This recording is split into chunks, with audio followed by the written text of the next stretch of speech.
All right, I'll get going. Today's December 3rd. As a preliminary matter, this is Woody Knight, Chair of the Newbury Planning Board.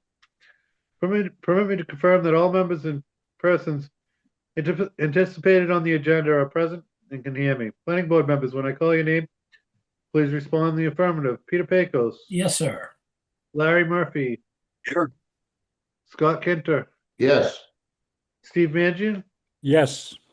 and town staff, Kristen Grubbs, Yes, and no Sadie tonight. correct. Okay, very good. Good evening. December 3rd, 2025, open meeting of the Newbury Planning Board is being conducted remotely, consistent with the Chapter 2 of the Acts of 2025, which extends the Governor's March 12th, 2020 order suspending certain provisions of the open meeting law, GLC 30A-20, until June 30th, 2027. For this meeting, Newbury Planning Board is convening by video conference via Zoom, as posted on the Planning Board's agenda, which can be found at the town's website. You may join us by going to http://zoom.us and entering meeting ID number 832-7141-3056, and the passcode is 108790. Or by calling in at 1-929-205-6099 US and entering the meeting passcode, meeting ID number and passcode when prompted. Please note that this meeting is being recorded and that attendees are participating by video and/or telephone conference. The meeting is also being broadcast live through local access channel 9 and on Zoom and at https://newburytv.wixsite.com/tnctv. And the recording will be available on the Newbury Access YouTube channel. Finally, any vote taken in this meeting will be conducted by roll call vote. So moving on to the first item on the agenda is planning board meeting minutes. The first set of minutes we have is November 5th. Has everyone gotten a chance to review the meeting minutes for November 5th? They have, and it looks fine to me. Okay. Anyone else have any edits or comments on the November 5th meeting minutes? Hearing none, I'd entertain a motion to approve the meeting minutes for November 5th. I move to approve the meeting minutes of November 5th, 2025.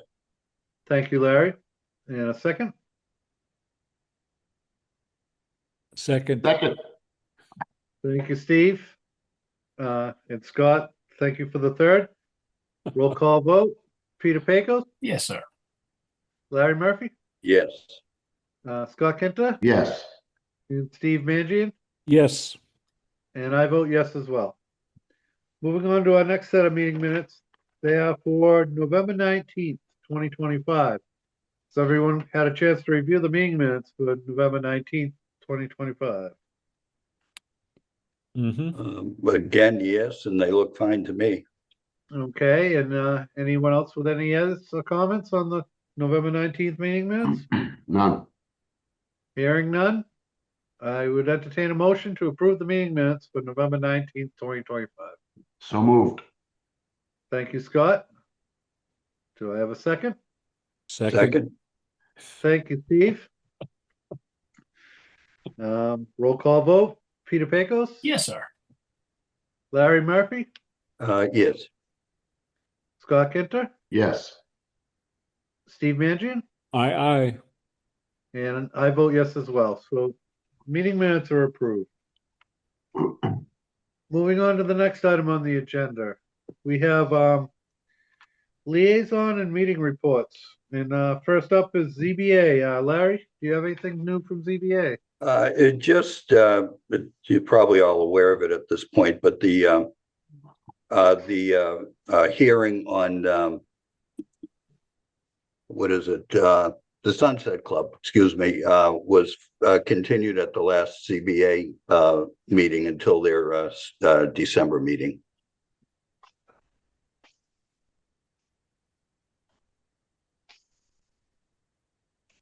Okay. Sorry And about that's all I have, Woody. All right, thank you, Larry.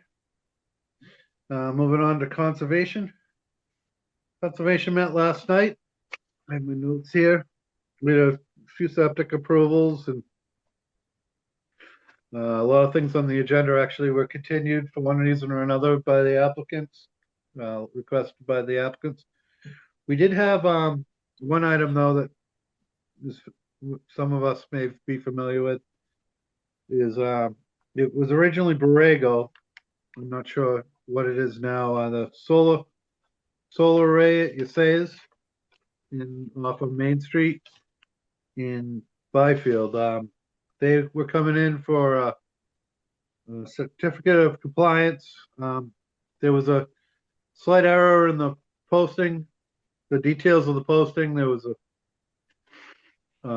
they had what they were looking for was a certificate of compliance, if anyone recalls, for the modification to the plan for the access road for National Grid. And unfortunately, it was the original application number on there. So we didn't come to a vote on it. We passed it on, moved it on to January. So that'll be coming up in January. MVPC, that would be Kristen. Thank you. Let's see. So the last commissioners meeting, Merrimack Valley Planning Commission, we spent some time on the agenda. They're working on some bylaw updates to their sort of open meeting law and other legal upgrades to some of their charter and bylaws. So there was an attorney who's been reviewing everything, and we spent some time kind of going through that, sort of administrative updates. They also are expanding into, if you've ever been to their offices in Haverhill, there was like a little wing that had some other administrative offices, and they're sort of redoing their ADA access into the building and then adding some office space, which is great because they've had about 6 people up in the attic, which doesn't really have a lot of insulation. So it's exciting for the commission, and all of their staff are looking forward to that. Let's see, a couple other sort of MVPC related updates. I think I may have mentioned, but I'm helping serve on the subcommittee, which is a joint committee between MVPC and MEVA, the transit authority that I'm also Newbury's advisory person to. So it's the ferry boat subcommittee, which is a pretty exciting project. It got a little press over the last couple of months, but if you haven't heard, there's going to be solar powered ferry boats that they hope to start trialing next spring. So it's moving along. They're doing an outreach marketing campaign around getting people excited. I think it's a 28-person boat that's going to go from Haverhill down to Newburyport. So they're working on where the access stops will be and when it'll run and all that kind of stuff. So that's kind of fun. Just a couple other MVPC related things. I can keep talking for another minute or two, right? They're continuing to help the town with some transportation planning work with DPW and planning working together for Newbury. They put together traffic counts that were taken. I may have mentioned this before, but I'll mention it again.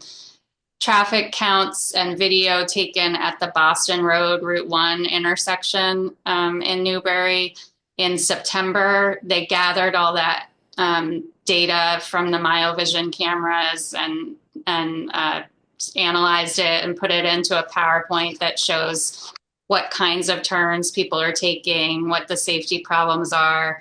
And they sort of packaged that up in a really helpful way, which allowed DPW to submit it to Mass DOT to try to get in the queue for some more significant improvements at that intersection. It's probably going to be a process, but in terms of how much time it takes, but getting into this Map It portal is sort of the first step. And then there's a review committee through Mass DOT's various safety planning, different entities that look at all that data that's been gathered. And I'll keep you all posted on the next steps. But it's been, I think Newbury's master plan has that intersection as the highest priority in terms of transportation safety improvements. So it's exciting to see that move forward. And then, let's see, I guess the only other thing is at the commissioners meeting, every department head at MVPC gives updates. And I thought this board might be interested to know that both Merrimack and West Newbury passed their MBTA multifamily overlay district bylaws. They're 3A compliant now. Those town meetings were just held this fall. And then the one town left in our region is Boxford, and they have their town meeting coming up December 17th to try to approve their MBTA district. So just Newbury led the way, and all the other towns in the region are now nearly compliant with the 3A legislation. So that's it on MVPC. And that was this will be Boxford's first attempt, Kristen, that you're aware of? I don't think they actually had a vote. They sort of might have tried to get it on the warrant last spring and didn't. I'm not positive on that, if they've actually took a vote and failed and now they're coming back, or if this is their first vote. I know West Newbury took a couple of town meetings to get it approved. Yeah. Okay, well, good luck to Boxwood on that, and thank you, Kristen. Yeah. All right, I have 7:15, actually 7:16 now. So we'll go to our public hearing. 2-8 Old Point Road, public hearing continuance, site plan review, level 2 site plan review, application for as-built constructed changes to the approved site plan of record in a proposed new 40 by 40 pavilion structure at the Sunset Club at 2-8 Old Point Road. Assessors map U02-0-153A. Owner, the Cottage Commercial LLC, Vincent Godin. Manager, applicant representative, Steve Sawyer, PE, Millennium Engineering, Inc. The applicant has requested a continuance to January 7th, 2026. So we will not be having that public hearing tonight. I would entertain a motion to continue the public hearing for 2-8 Old Point Road site plan review to January 7th, 2026 at 7:15 on Zoom. You have it. Thank you, Pete. Do I have a second? Second, Thank you, Scott. Roll call vote, Peter Pecos? Yes. Larry Murphy? yes. Scott Kinter? Yes. And Steve Mangian? Yes. And I vote yes as well. And if I find it odd that we're almost into the next year. So with that, we'll be seeing the Sunset Club on January 7th.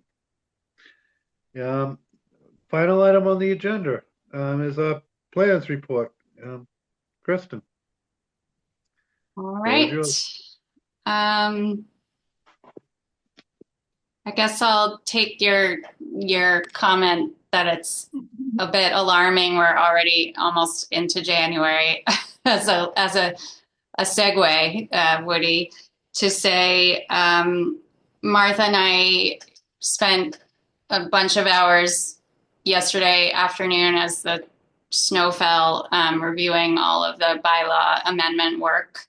And we don't have a substantive presentation tonight, but I do think in reviewing the calendar again with her, we think it would make sense for the board to have another workshop to really dive into which of the many amendments we've been looking at we want to move forward with this year.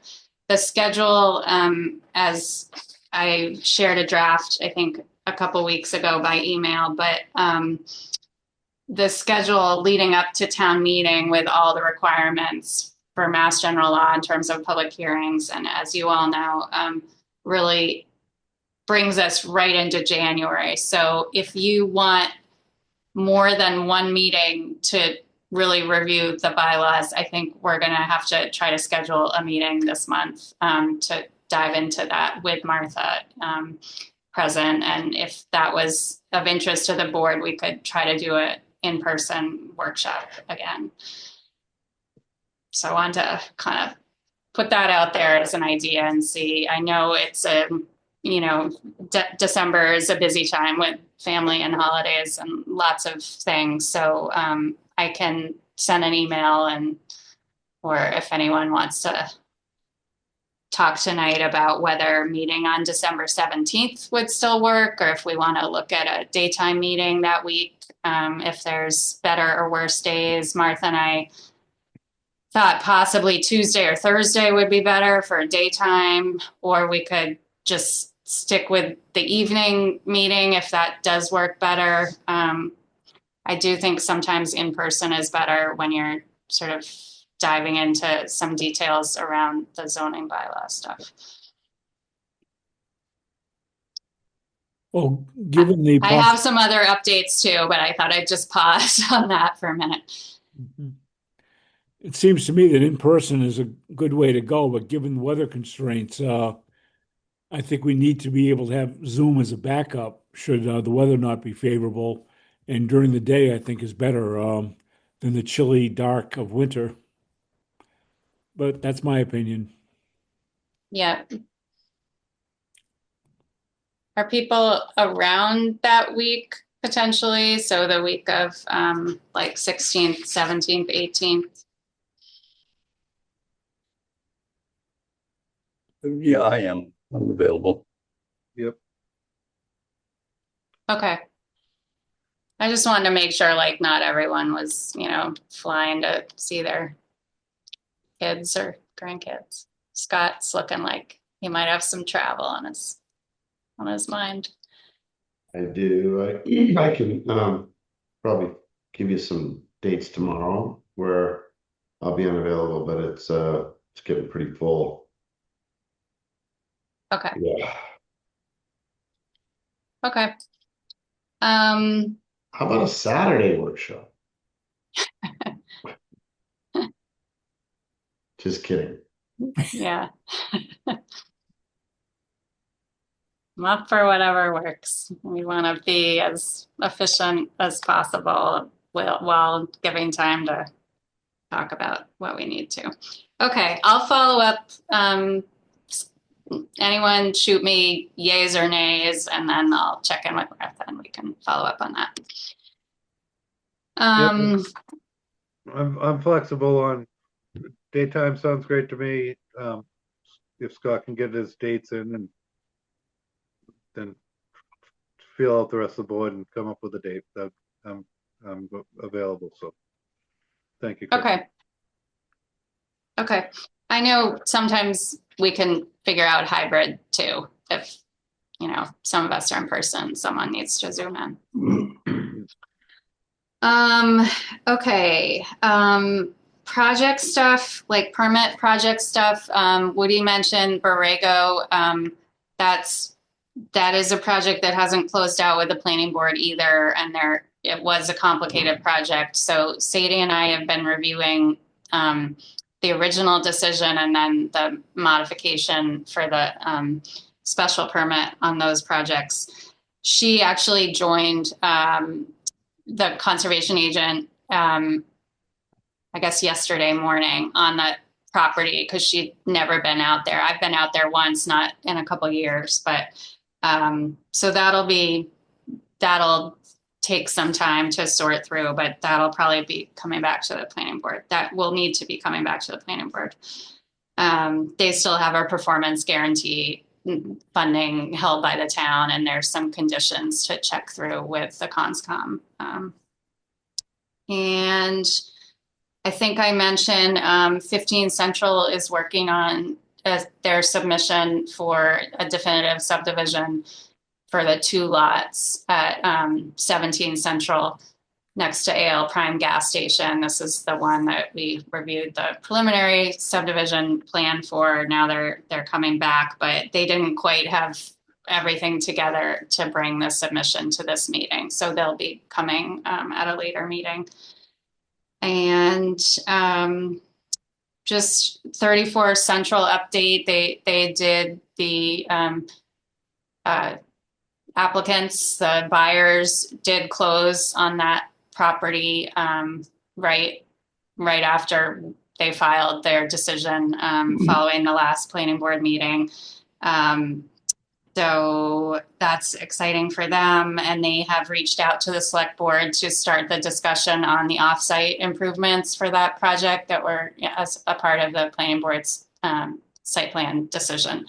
So my guess is it'll be sometime in January that they come to the select board meeting to talk about some of the, the realignment of Central Court and some of the, crosswalks and traffic proposed improvements on town-owned property and on the roads. So I'll keep you posted on that. And then the Lower Green, I think you all remember the folks working for the town on the study committee for the Lower Green Historic District. They have had their preliminary study approved by Mass Historical Commission.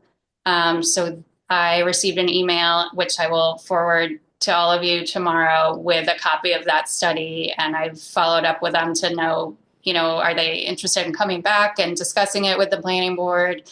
I do think their timeline is moving towards bringing a bylaw to annual town meeting to approve that lower historic district.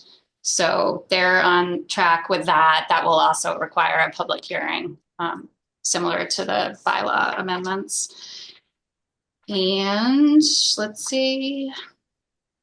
2 more projects. The Board of Boston Trail Newbury North project is from Byfield to Newburyport. This is the funding through the federal appropriation that the town received.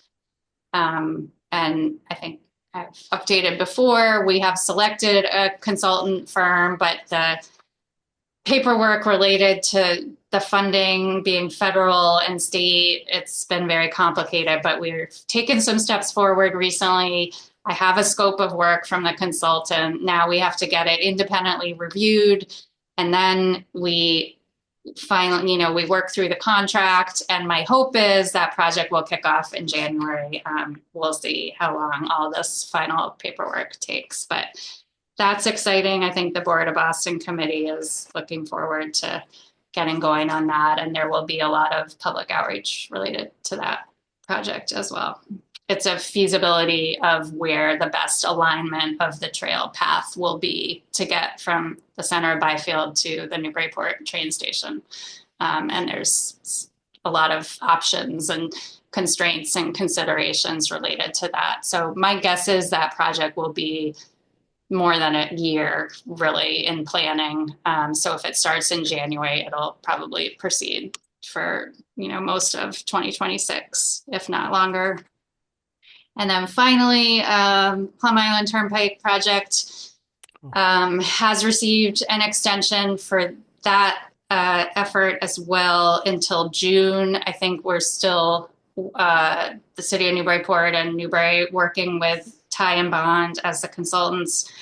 Our schedule is to have a second public meeting in January now. We are hoping to get it in December, but not going to have everything together for that. So probably the week of January 12th, and I should know that date soon. So there'll be, outreach related to inviting the public to that meeting. The first public meeting last May was real information gathering, like getting input from people, not just folks who live on Plum Island, but people who travel to Plum Island. And this will be more of a presentation of what has been learned. There's been, looking at the wetlands. We had a meeting a week and a half ago. Actually, it was the Monday before Thanksgiving. So I don't know, was that a week ago? With the permitting agencies. So CZM, DEP, NEPA, Division of Marine Fisheries, the U.S. Fish and Wildlife Service, and folks from the Executive Office of Environmental Affairs. So it was a big meeting, which shows how much interest I think people have in Plum Island Turnpike, which is, a heavily used road that regularly sees flooding now. And when you do projections, is certainly anticipated to see additional flooding concerns about safety traveling back and forth to the island. So there was a meeting with the agencies to really look at the feasibility and what permitting and environmental constraints there are to doing anything with the road, whether it's raising it or raising it in certain places. In a lot of places, the salt marsh is right up to the edge of the road, and it would probably extend under the road if it could. So just sort of talking through in a open discussion and trying to get feedback from the agencies about what the permitting would look like. And there was a lot of good discussion. They are not really in a position similar to any permitting agency like you all. Like, you can have informal discussions, but you're not really in a position to have any clear statements unless you actually have a project that's been submitted that you are reacting to. So there's still some back and forth that Ty and Bond is sort of project managing with getting input from the agencies. And I think that's the last bit of work in order to get some proposed improvements ready to present and get a response from the public. And that should be in January. Kristen, that was helpful. A couple questions. Yep. Did anyone take notes of this meeting that would be available for the public to read, particularly ahead of the tentative January 12th date? Yes, Ty and Bond staff, I know we're taking a lot of notes. It wasn't a recorded meeting, but I'm happy to share those once I get them. We have our next meeting as a project team on a week from today, so it'll probably be after that meeting. Yeah, that would be helpful. Even I would not anticipate, reviewing a video recording if it had been made, but just getting a sense of where the players are. That's where the meeting notes would really be helpful to see what's on people's mind, and then be able to bring that to the January 12th or whatever date that it is. And did Fish and Wildlife participate? You may have said, but I probably missed it if you did. Or just the shutdown to contend with as well. I think it was the day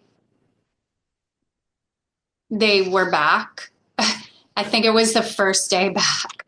So I'll have to check. I can't actually, as I said, there were like 18 people on it. So we'll have a list of who attended in the notes from the meeting. Sure. Thank you. Yeah, I think who was there was Nancy Powell, who's the biologist who's been involved in a lot of salt marsh restoration resiliency projects. I know Matt Hillman was not there, and I don't think Ella Weber, who is the outreach person, was able to attend, but I'll check. Right. we'll have another spring tide this week, so I will certainly monitor whether there's any flooding of the turnpike. Just that's an aside. Yeah, I actually got some materials that I've been meaning to just send out in a news alert about the sort of crowd outreach to the public to encourage photographs being submitted into this portal. I'm forgetting the name of it, where you can upload pictures of flooding, and it's sort of tracking locations in a sort of crowdsourcing, open source kind of way. Mm-hmm. So I think it's anticipated to be a pretty high tide coming up. I'll have to check my Page Insurance tide chart. Woody, if I could, Kristen? Yep. Two things. With regards to Borrego Solar, I think it'd be really helpful if the board could have the decision, especially with the conditions, because I know the performance guarantee was tied to a lot of the conditions. And this is when I started on this board, was when that project started, so a long time ago. Wow. And I know that there was there was supposed to be a buffer established. And I remember Martha and I walking out, and the buffer had died after a year. And I don't know if it had been reestablished. So that needs to be visited. And Woody, I think with the applicants of 34 Central going before the select board, I wonder if it's not beneficial to have some representation as far as what the planning board's thought process was as we were edging the applicant to look at Central Court from a safety standpoint. They might promote that, they might not, but I think it's really important for the select board to know the painstaking time and effort that went into that process in the decision making that this board came to really stimulate that whole conversation and outcome. So I don't know if that's something for consideration. And same thing when it goes to conservation, just so that they can really understand that we just didn't ask the applicant to do it. There was a lot of thought that went into it. So two comments. Noted, and I think there should be some representation when that comes up. So if you do hear of when that date is, I'd be very interested in knowing, and if I'm able to attend, I will. So I'm I up to think, speed. yeah, We'll follow it on TV, but I've been having trouble getting the selectmen meeting live on TV, and there's also no watching on TV. There's no input, so I would attend. So, yeah. and I I'll be there. I will keep you posted what I hear. And we'll be there for the conservation end of it anyway, Pete, so. All right, go, Steve, you were gonna, Yeah, and Woody, if I may, Pete's comments about history in the Brago project brought me thinking about how when we do get around to looking at Sunset, it may be useful to have in hand what it is that we approved all those years ago, or what the planning board approved all those years ago. And just Sure. as a baseline to look at. So if that's something that is appropriate for Kristen to pull together and send to us, that might be good background information. okay, when they hit the agenda, I will remind Kristen to get the decisions and out to the board so everyone can review them and be up to speed for the meeting. Thank you. That's a very good point. Thank you, Steve. And Pete as well. So Yeah, I'm happy to do that. Those are great suggestions. I'm not sure when they're gonna hit the agenda, Steve and Pete, but when they do, I will definitely make sure that we get the past decisions out, because some of it goes back, especially Borrego, quite a few years.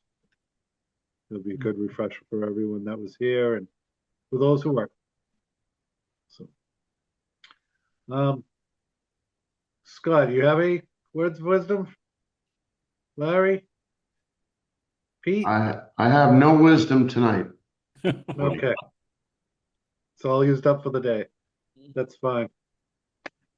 I have nothing else. Kristen, you're all set? I'm all set. Yep. Thank you. I would entertain a motion to adjourn. So moved. Thank you, Steve. Do I have a second? Second, Thank you, Larry. Roll call vote. Pete, Yes, sir. Larry, Yes, Scott, Yes. Steve, Yes, and I vote yes as well. I'll see you all either in person at a workshop or on Zoom at the next meeting on the 17th, whichever comes first. okay, All good right. night. Thanks, Have a good everyone. Have a night. good night, everyone. Thank you.